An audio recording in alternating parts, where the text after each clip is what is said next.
Recebo Carlinhos Maracanã, no dia do seu aniversário. Carlinhos Maracanã faz agora, possivelmente, 64 anos de idade de homem da terra, mas na verdade é uma entidade. Entidade não tem idade. Entidade tem eras. Está na era do Carlinhos Maracanã. Que bom que você veio e que legal que eu possa fazer essa homenagem a você no dia do seu aniversário. Não poderia ser outro dia. João Carlos. João Carlos Fernandes Alves, obrigado. João Léo. Carlos Fernandes Alves. Prazer enorme ser um parceiro, somos amigos já há muitos e muitos anos. E é uma alegria muito grande para mim estar podendo hoje bater um papo com vocês, né, na grande memória do Serginho, parceiro, amigo, irmão, de que eu tenho um grande carinho. Tive a oportunidade também de participar de um programa com ele. Eu agradeço muito nessa até eu adorei os 64, porque geralmente são mais, né? Normalmente é mais, Deixa quieto, né? Carlinho, nós temos aqui uma história de luta comum. Nós participamos já de algumas bandeiras, né? Esticamos algumas bandeiras. Não vamos dizer que a gente pegou em marcha, que isso fica muito bem para homem da nossa idade. Mas seguramos algumas aí. E eu queria que você falasse inicialmente, antes da gente chegar nessas bandeiras, sobre a sua vida. Onde é que você nasceu? Como é que é essa sua vida? De onde é que vem esse sobrenome Maracanã? Como é que um homem que era ligado ao Exército Brasileiro, lá em Brasília, de repente se joga para dentro do samba? O samba já estava dentro, o samba estava ali beiroso. O que é que houve nessa história? É uma mistura muito boa, né? Eu sou carioca, botafoguense, de Botafogo, portelense, servi na aeronáutica no Rio de Janeiro, tenho essa coisa da guarda da nação comigo, isso me vem do meu pai, que não era militar, mas pela educação que nós tínhamos naquela época, né, do respeito, do cantar o hino, a bandeira, de cantar o hino nacional na escola, né, de ter o respeito ao professor, de não cruzar na sala quando os pais estivessem conversando.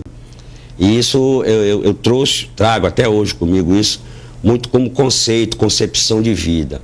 Para que eu possa estar me relacionando com você, eu preciso ter um conceito, preciso ter uma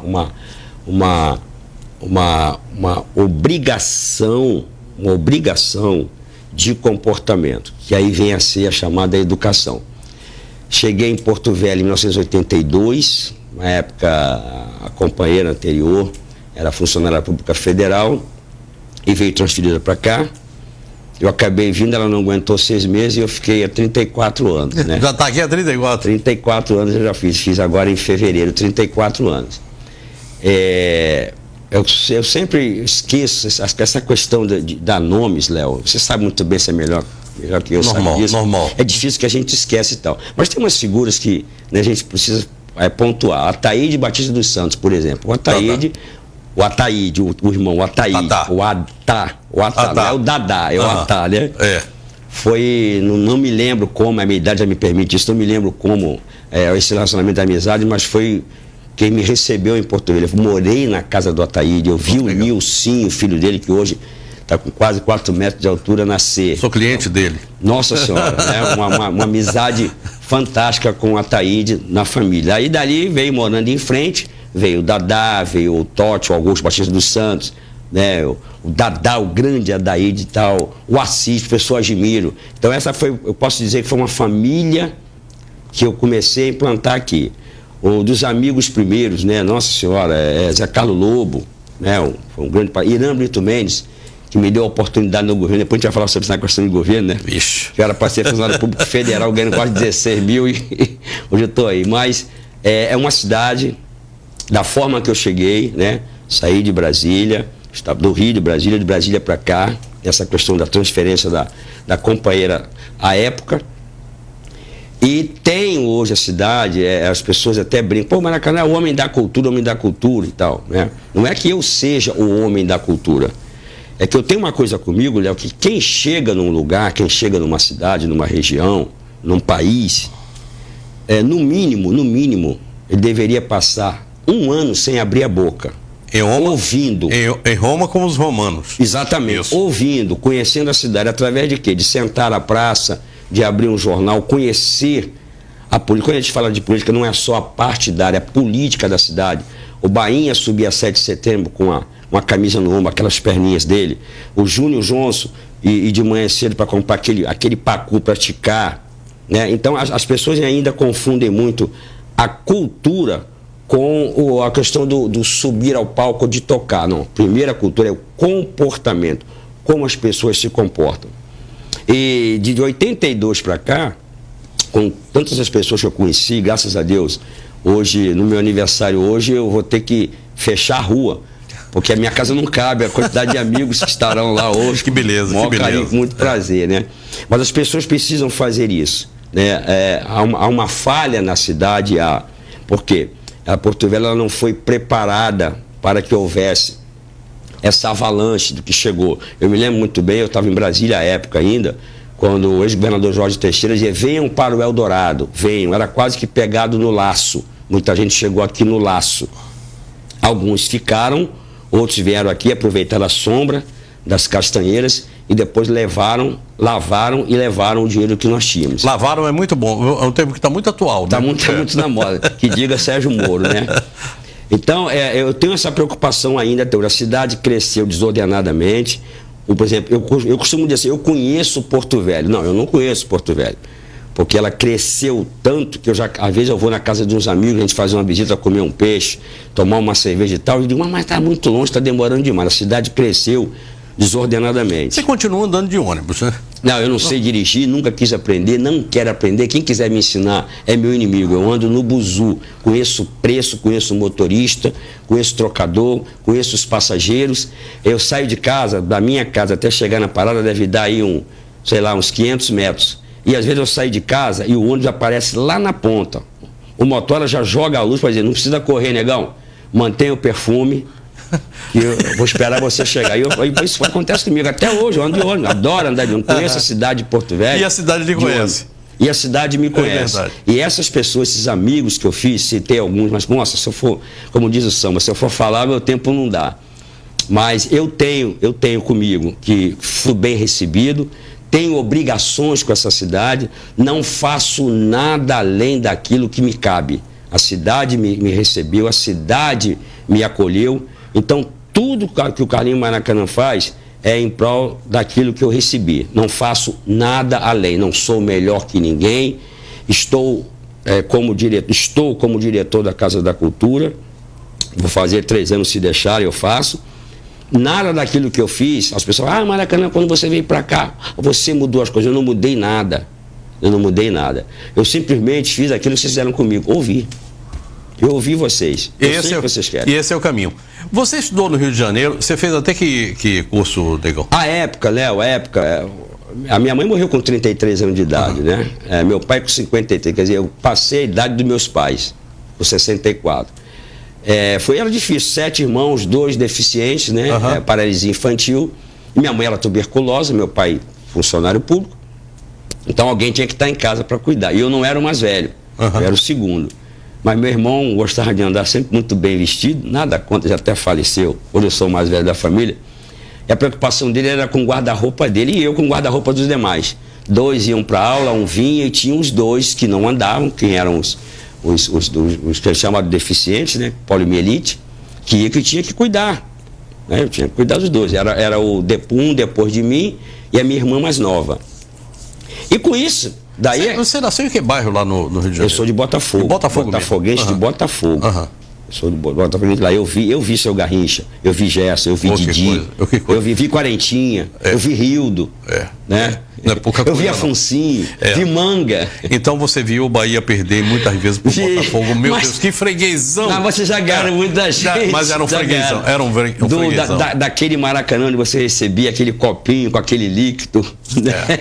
Etílico, intestinal na cabeça, né? Quando nós tínhamos a geral do Maracanã, dessa época. De onde veio o nome, o seu apelido Maracanã? O apelido do Maracanã é aqui. Nosso querido amigo. Não tem nada a ver com... Não. Setembrino, Grande Bino, que já passou para andar de cima. Ele tinha uma casa que era ali do lado da 10ª Brigada, da Brigada. Daqui a pouco eu lembro o nome, me perdoe. E lá se apresentava o Bino no violão, o Luiz no bongô. Uma noite eu não tinha o que fazer, fui bater lá. Era o Savage. Isso. Savage. Fui bater lá. Entrei, já conhecia o Luiz porque nós tínhamos feito o Reza Forte Samba Show, que era ali na Duque de Caxias, onde é o Classe A pela Duque de Caxias. Ali foi uma grande casa de samba, para mim a segunda maior. A primeira era o Cairi Cobra Show, pouca gente conhece, mas era uma casa onde os sambistas se reuniam. Depois do Cairi Cobra Show, foi criado pelo nosso amigo Lima, não sei se está vivo, se tiver, tudo bem, se não tiver, olhe lá por cima. E nós criamos então essa lembrança assim de quem já foi é fogo. E com os cabas buzinando aqui, eu não vou agora, não. Ô, Sérgio, pode deixar, a gente tá indo. Fica tranquilo que nós estamos olhando. Fique na paz. Isso, está tudo na paz.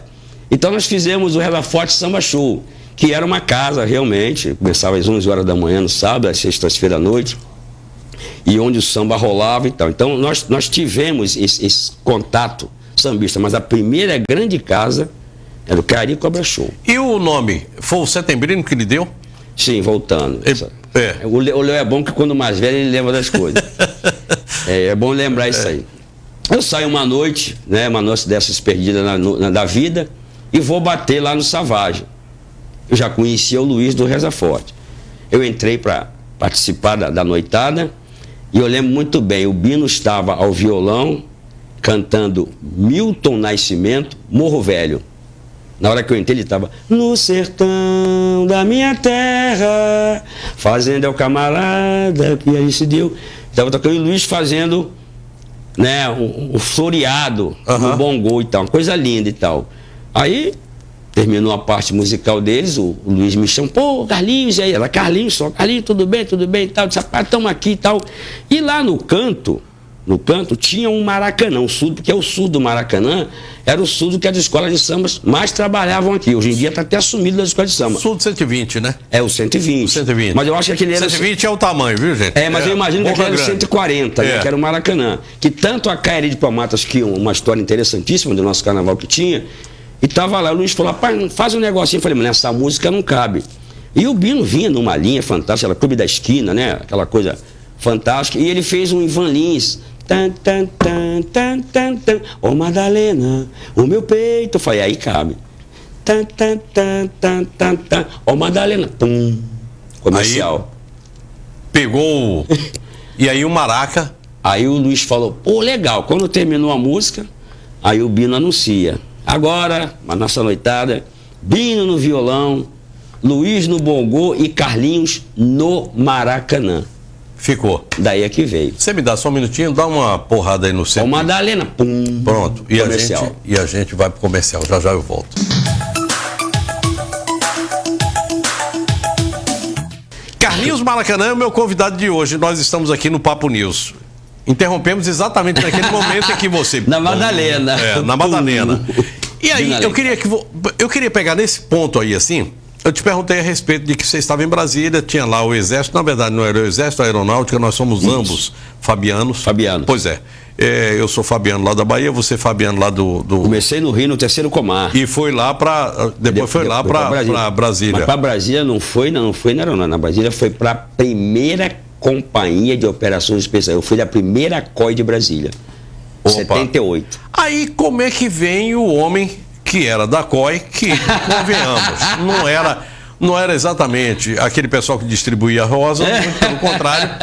E aí, de repente, vem para cá e se encontra no meio da cultura. Aliás, Maraca, você tem uma coisa que eu acho muito interessante, é que a gente não tinha um nome para lhe dar a coisa de uns 10, 15 anos. 13, 12 anos, quando eu comecei nessa história de rádio e TV aqui. A gente não sabia como lhe chamar e a gente chamava você de agitador cultural. Isso. E aí você dizia, pô, muito legal essa história de agitador cultural. Hoje tem um termo, é o ativista cultural, exatamente. Ativista social, ativista de rede, ativista disso, daquilo. Na verdade, você é um ativista. Você já vinha com isso. Você só não tinha o nome, não tinha ainda o título de doutor, mas já sabia o caminho que tomar. E você pega aqui, surge aqui em Rondônia, e você estava ali no meio desse pessoal, um movimento que eu acho de extrema importância, e nós falamos de uma figura que foi fundamental, Dadá, cabeça de negro, Dadá, o Bubu Johnson, o Nego Johnson, o Jorge Batista Santos. E daí a pouco lá vem agregados, e nesses agregados vem você, que não estava aqui na época do surgimento, vem o Nego Estácio, enfim, Orlando, enfim, Nego Orlando, perdão, Nego Estácio não, Nego Orlando. Orlando Estácio. Orlando Estácio, Mas aí é o seguinte, vai juntando essa coisa e aí de repente vocês têm ali um baita do movimento cultural.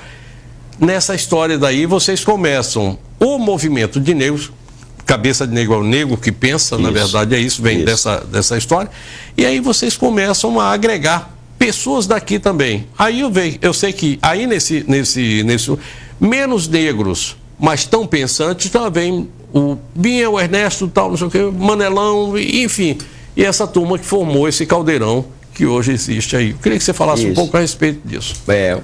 Foi um movimento muito interessante, porque foi assim, né? O Bubu estava em Campo Grande fazendo educação física. O Dadá, o Adaídes, estava em Manaus fazendo seminário. Comunicação social. Não, já estava fazendo comunicação social, né? Grande poeta e jornalista. Em 82, os dois retornam a Porto Velho. Bubu no grupo TEIS. TEZ, Trabalhos e Estudo de Zumbi. Bubu sai daqui para fazer educação física. Lá ele se envolve, como negro que já era barbadiano, se envolve e participa da movimentação toda, do movimento negro em Campo Grande, no grupo TEIS, Trabalhos e Estudo de Zumbi. E o Dadá, do outro lado, né, aqui em Manaus, no MOAN, Movimento de Alma Negra. Muita gente até questionou esse negócio de alma negra, mas à época era necessário. Tem toda uma questão para se discutir o cabeça de negro, no momento, algum radicalismo, tudo era necessário. Como em qualquer sociedade do mundo, algumas coisas são feitas, algumas em extremo, não de violência, pelo amor de Deus, algumas em extremo para você marcar ponto. E uma das questões interessantes é que o Jorge Batista dos Santos, Jorge estava na UNIR, era membro do DCE. Eu tinha um contato com o Jorge por ser da família Batista, do Ataíde, do Admiro e tal, mas não desenvolvi nenhum trabalho com relação ao movimento negro em si, e nem Porto Velho tinha. Não havia um movimento para tratar das questões do negro, né? A questão da etnia, a questão do roteiro, a questão da identidade, né? Não se tinha essa discussão. Então veio o Bubu de Campo Grande, com o trabalho já desenvolvido pelo TEIS, mas com a cabeça amazônica. E veio o Dadá, do MOAN, Movimento de Alma Negra, de Manaus, já dentro da Amazônia. Trazendo a cultura do partidão. Exatamente, dizer, bem como comunista. Exatamente, nessa parte, da transformação das questões sociais, né? O Bubu vindo também, porque como a relação de ser barbadiano também tem toda uma questão a ser desenvolvida, a ser estudada e trabalhada, fundamentalmente estudada. Os dois se encontram aqui, para lembrar, nunca foram amigos de infância. Né? Eles viviam, né, o Dadá mais na questão da Igreja Católica, o Bubu mais na questão da Igreja Batista e tal, mas se encontram aqui. E nesse período estava o Reza Forte aqui, que eu citei ainda agora. Então a gente acabou com esse... Quem era o cabeça do Reza Forte? Olha, se é que tinha cabeça, né? Foi Porque assim, movimento não tem muito isso, né? Foi uma ideia trazida do Lima, um colega nosso do Rio de Janeiro, né, que já tinha um cabeça de negro na Barra da Tijuca, era um espaço que já existia lá.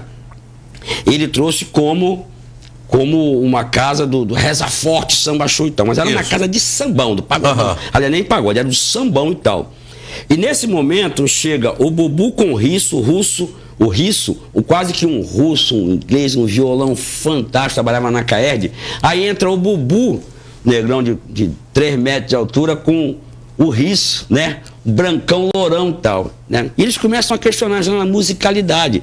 E o Bubu já trazia uma questão sobre questionamento da questão do negro. Só que tinha uma questão musical, cultural. Me vem o Dadá, o poeta, né, já sedimentado na questão da poesia amazônica e da negritude, aí dá de cara com o Carlinhos Maracanã chegando cheio de vontade, sem conhecimento, e o Jorge Batista dos Santos, um fantástico agitador, que já era um agitador cultural, o Jorge, já era, sem nem termos esse título ainda. Nós conseguimos nos juntar. Veio o Júnior fazendo uma harmonia fantástica. Então começou a poética, a questão política partidária, que era o partidão, e a questão popular. Daí surgiu esse corpo Cabeça de Negro, que desde a sua criação nunca foi voltado só à cor da pele. Né? Isso. Muito pelo contrário. Olha só que frase que você usou aí, que eu acho que você nem pensou. Quando ela saiu, ela saiu. Eu não estou pensando mais não, 64 anos eu nem penso. Quando ela saiu, ela saiu. É o seguinte, chegou o Cabeça de Negro, que era um corpo, foi formado o corpo que era o Cabeça de Negro. Na verdade, o Cabeça de Negro não é um corpo, é uma ideia, né? É uma ideia. Essa questão as pessoas costumam pontuar assim, é o grupo tal. Essa ideia de grupo, e os grupos musicais às vezes aceitam e faz parte da questão comercial, você precisa trabalhar, precisa ganhar. Eu tenho um olhar diferenciado. É um grupo de samba, é um grupo de pagode, é um grupo de boi bumbá, essa questão do grupo é exclusivista, né? Eu não acho que fica um negócio esquisito, é um negócio meio estranho e tal, né? E o Cabeça de Negro não tinha esse antitítulo. Movimento Cultural Cabeça de Negro. Era só o Cabeça de Negro? Era isso aí. Foi quando nós começamos a discutir. Nós conseguimos aqui, anos depois eu tive a consciência disso, mas o Bubu e o Dadá, que eram muito mais politizados do que nós, o Jorge já nasceu politizado, né? O Jorge Mondionça já era politizado na natureza, mas dentro do movimento nosso, nós conseguimos tirar um gerente de um banco que foi racista com uma funcionária. Né? Na minha visão, nós estávamos brigando para defender a negra lá. Na cabeça dos dois, do Bubu e do Dadá, já tinha uma ideia, uma formação de que aquilo foi um ato de racismo que o cara cometeu. Quer dizer, na verdade é o seguinte, você estava brigando por uma mulher...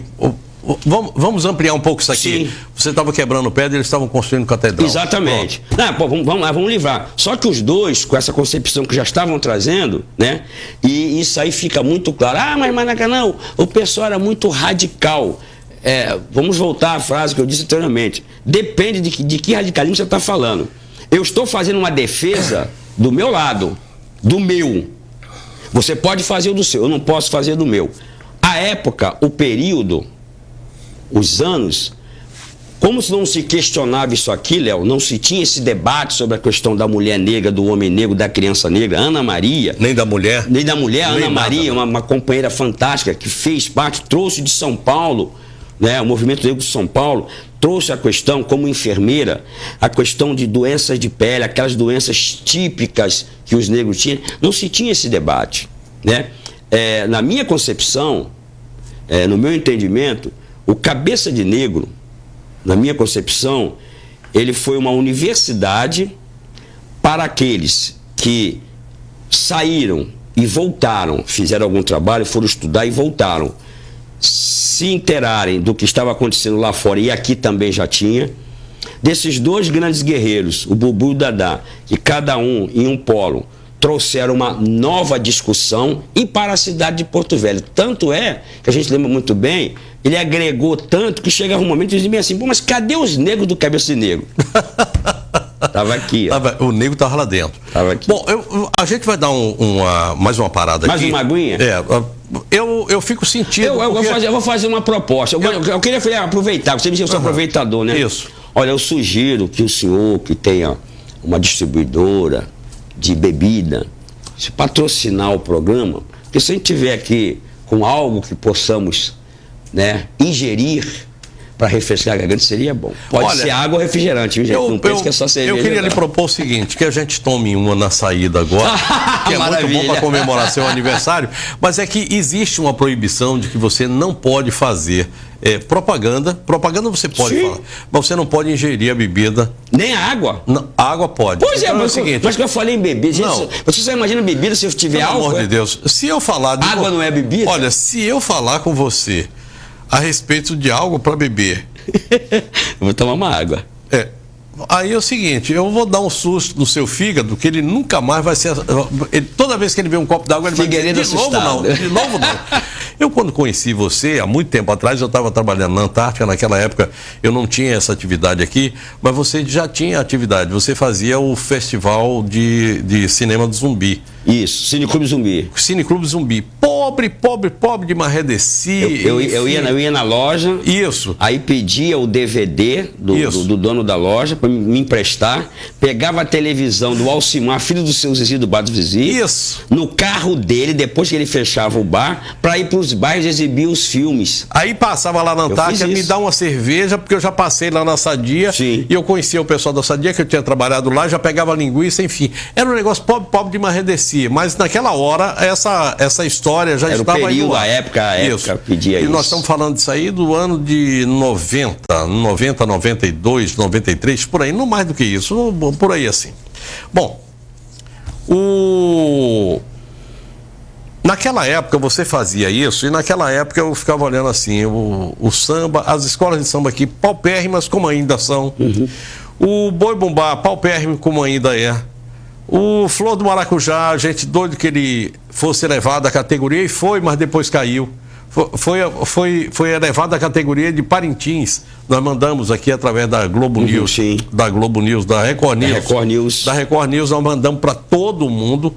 Eu tive durante 3 anos fazendo isso. Eu e você junto, e o pessoal todo aqui. Enfim, você terminou ficando funcionário da casa, sem carteira assinada. Ainda tem as camisas até hoje lá em casa guardadas. É verdade. E aí é o seguinte, agora nós estamos naquela discussão. Ministério da Cultura, sim ou não? Talvez. Por que não? Por que sim? Por que isso? Por que aquilo? Você começou o programa dizendo que cultura é algo diferente de educação. Pronto. Cultura é algo que é comportamento.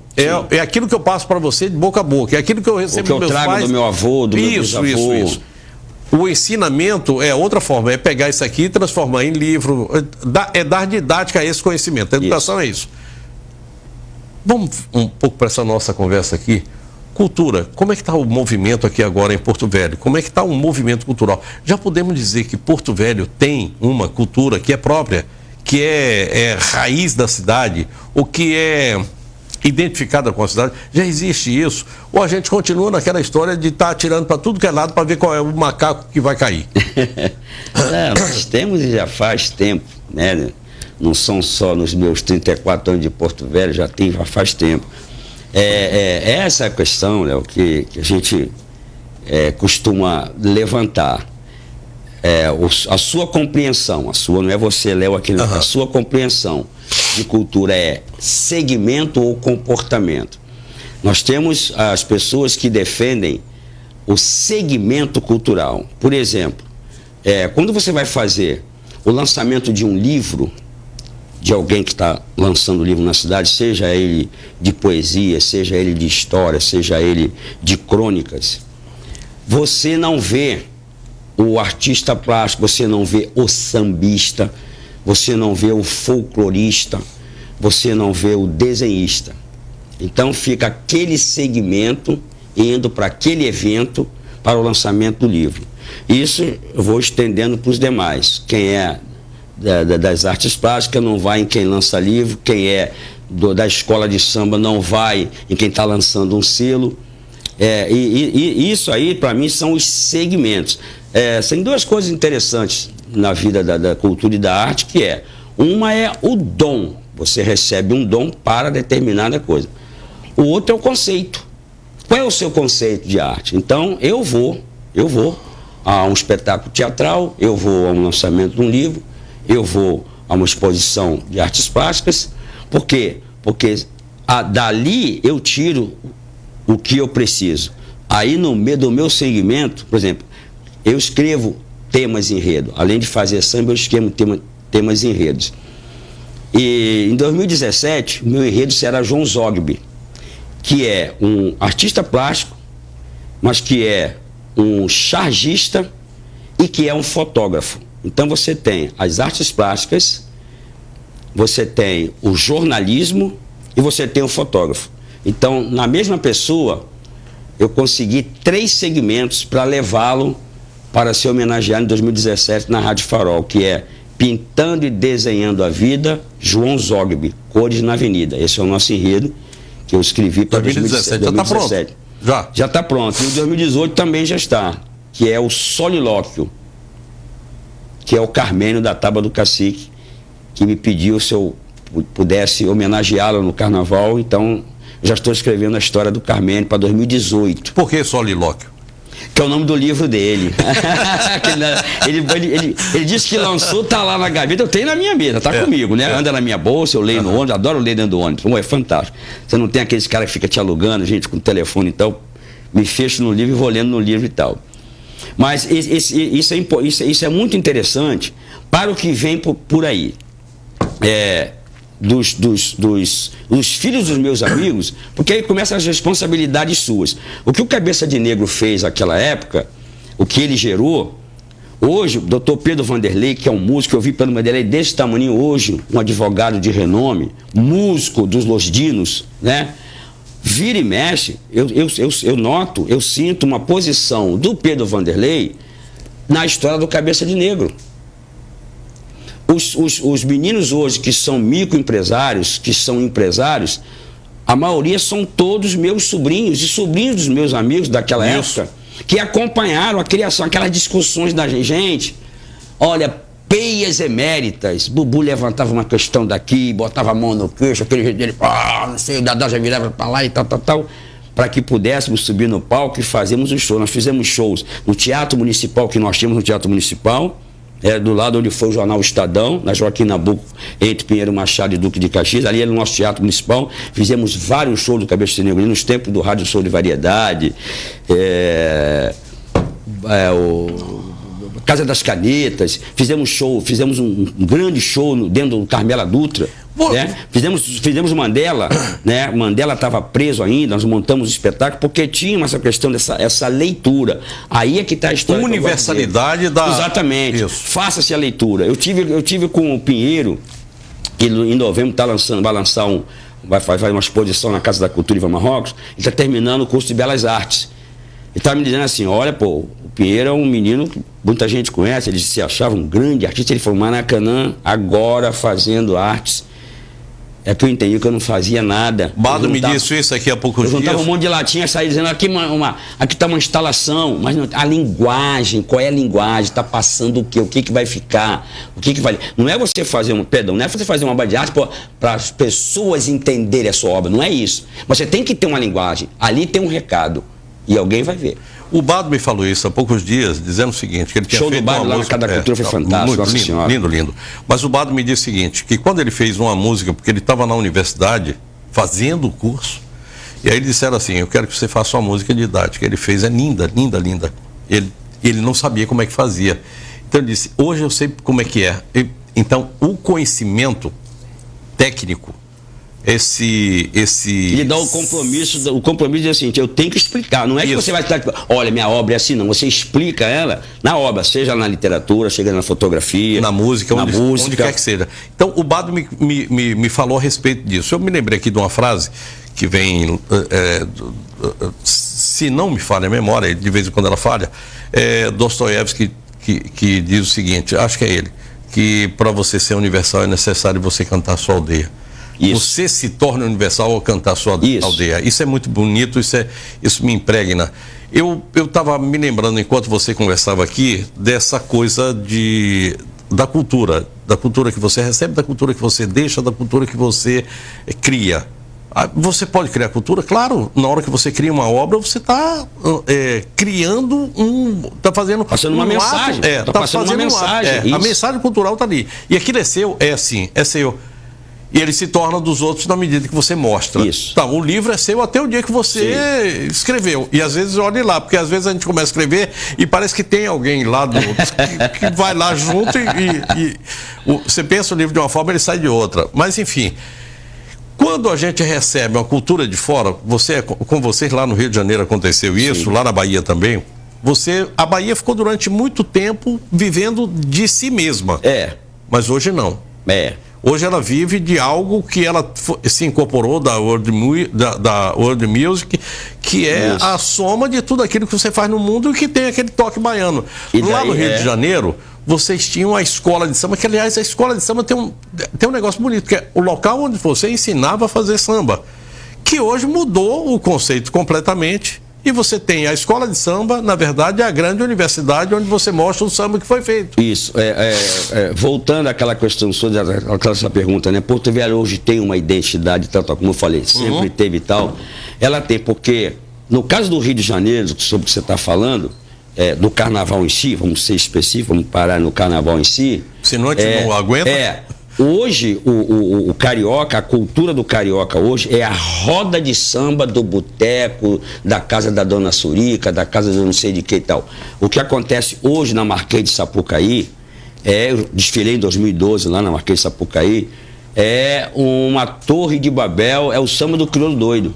Ninguém entende nada do que está acontecendo, aquele monte de gente. Aí as emissoras tidas como detentoras, né, da transposição da cultura atrapalham tanto que hoje não dá nem prazer, nem em desfilar e assistir. Eu que sou portelense, assisto porque gosto da minha Portela, conheço a história. Você se lembra qual foi o último samba das escolas de samba do Rio de Janeiro? O último samba enredo? Porque tem um momento em que o samba se transformou numa marcha. Papum, burugudum, papum, burugudum, papum, burugudum, papum, burugudum. É o Tenda Central. Aquela coisa que não para. E aquilo nunca foi samba. Eles não conseguem voltar porque aquilo ali é feito no estúdio por causa das emissoras que detêm. Você tem um tempo do comercial e da entrevista da televisão. Para quem assiste em casa, os cortes feitos é uma coisa absurda. Salvo engano. É uma coisa de choque, de ignorância, de ditadura. Se a escola de samba, que as emissoras detentoras querem que ganhe, você é obrigado na sua cara a assistir aquilo que eles querem. A minha Portela foi a campeã, para mim, a Mangueira foi a campeã, para mim também. Mas não foi isso que as detentoras mostraram. Agora... E aí, só para chegar lá rapidamente, e é isso que o Rio de Janeiro hoje está correndo, está voltando para os seus subúrbios, está voltando para as suas origens, coisa que Porto Velho agora, não é que ela esteja voltando, ela agora está reflorindo. Os mercados culturais do Ernesto, o Beto César, o Marquinho do Cavaco, o Nilson, o Jair, essa moçada agora que já está na idade de dizer assim, poxa, eu não posso só sair de casa para tocar um pagode, eu tenho que passar uma mensagem, eu tenho um compromisso, uma responsabilidade. Porto Velho, nesse momento, tem uma história a ser mostrada, sedimentada já. E vou ter que entrar numa seara que dizem que não é a minha, mas é também. Precisamos observar e isso com carinho pelo que vem por aí. É verdade. Bom, a gente está chegando ao final, mas eu queria dizer só uma coisa aqui. É que tudo isso que a gente fala aqui, isso vem da massa crítica que a gente foi desenvolvendo ao longo do tempo. Eu me lembro que quando eu fazia o Sala VIP aqui, eu tinha que ficar brigando com vocês da área da cultura. Pô, me manda um cara aqui para falar comigo aos sábados. A gente dava lá aos sábados, a gente fazia um programa extra. Isso. E o pessoal não vira. Eu queria até fazer uma alusão. Eu estou parando hoje. Sabe? Fazer uma alusão a um grande amigo nosso, Sérgio Valente, que era o Estúdio Aberto. É verdade. Que foi um dos grandes incentivos. O Cabeça de Negro alçou através do Sérgio Valente, que tinha um Estúdio Aberto, que era toda sexta-feira, estava aquele negão suado lá, precisando divulgar. E aqui aconteceu a mesma coisa na gestão do nosso amigo Everton Leone e tal, dessa abertura desse espaço. Isso é fundamental. Carlinho, eu adorei ter conversado com você, mas eu me sinto ainda na obrigação de voltar aqui para a gente... Eu não sei... Eu adorei essa proposta de fazer uma roda com Cabeça de Negro. Não é roda, é fazer a série. Pois é, uma série, né? Uma série. Vamos fazer? Vamos. Bubu, Dadá, Jorge já estão se comprometendo. Júlio João se comprometendo. Risso, Celso, essa rapaziada que fez parte. Binho, Bado fizeram parte. E inclusive os que já se foram também. Sim, e vão estar juntos. Zezinho Mariano acabou de gritar aqui, tô dentro. Rondoniana, diz que me ama. Querido Carlinho Maracanã. Obrigado, querido. Parabéns mais uma vez. Agora, só para avisar para você, ele vai ter que me deixar em casa, mas no caminho ele tem que parar no bar, porque é o charuto que está na bolsa e a cerveja. Um grande abraço. Sábado que vem a gente se encontra aqui, sempre com o patrocínio da Santo Antônio Energia, essa grande parceira, fazendo de Rondônia a capital da energia do Brasil, para mais um Papo News. Fiquem com Deus. Tchau, tchau.